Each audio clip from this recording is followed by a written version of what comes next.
All right, well, if my parents are watching this, now's the time for them to mute the TV, because there's a new study from Savings.com. It reports that nearly half of parents are still financially supporting their adult children. So joining me this morning is a local financial advisor, Jordan Flowers, to talk about the implications. Jordan, good morning.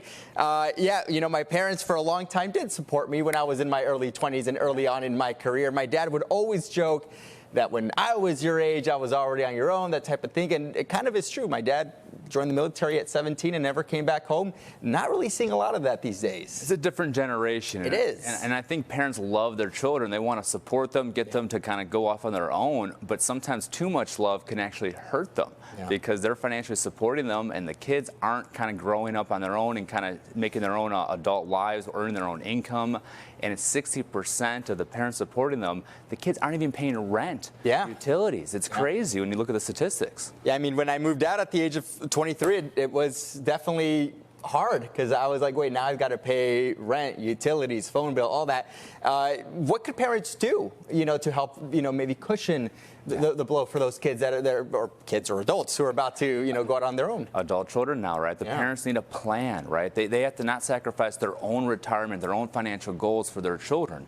And when they have a plan, they have boundaries. Like, I'll tell you, for my parents, they didn't give me my first vehicle. They sold me their old Lincoln Town Car and charged me 10% interest on that car. Wow. I hated it. But at the time, you know, but now I appreciate the lessons it taught me on interest and debt. So setting guidelines, setting boundaries, and making sure you give challenges to your children so they can succeed on their own as well. And I would say that that worked out for you, being a financial advisor right now. I think you figured out the financial game here. I think something that happens to maybe a lot of adult children who are living at home that don't pay rent is they get used to a certain lifestyle where they're going out every weekend, or perhaps they're online shopping, because money that would go towards rent and necessities is now going towards wants, not so much needs. Correct. 49% of the money being spent for helping their adult children, not going to the basic needs. It's going out for fun, going out to entertainment, drinks, games, entertainment, and that's what's going to actually hurt these children long term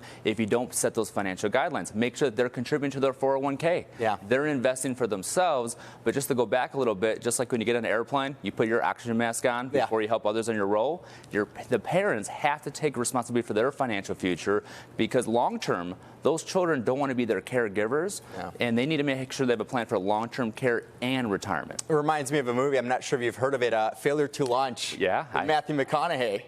Great movie. That was my dream growing up. Not a realistic dream to live at home with mom and dad. Don't set those as goals for the children, no. So for any adult children watching this, what's your advice to them? Make sure that they take responsibility. Make sure they invest that money. Small hinges move large doors. Small tweaks in their investments. At their age, with time, they will have long-term success, because it's not about time in the market, it's about time in the market. And if these kids can invest now and save some of that money, not spend it on entertainment, not spend it on food, they will be in a better financial position, and make sure their parents are okay too. And lastly, you know, before we wrap here, for a parent, is there ever a time where you kick that bird out of the nest and just hope that they fly? 100%. You need to set expectations, and if there's a certain time that you set that, hey, you got to pay rent or maybe get on your own, I think that's love, right? You discipline the ones you love. You want to have a plan for the ones you love. You got to make sure you love your children so they can get out on their own and be successful on their own. There you go. Jordan, thank you so much for joining us here.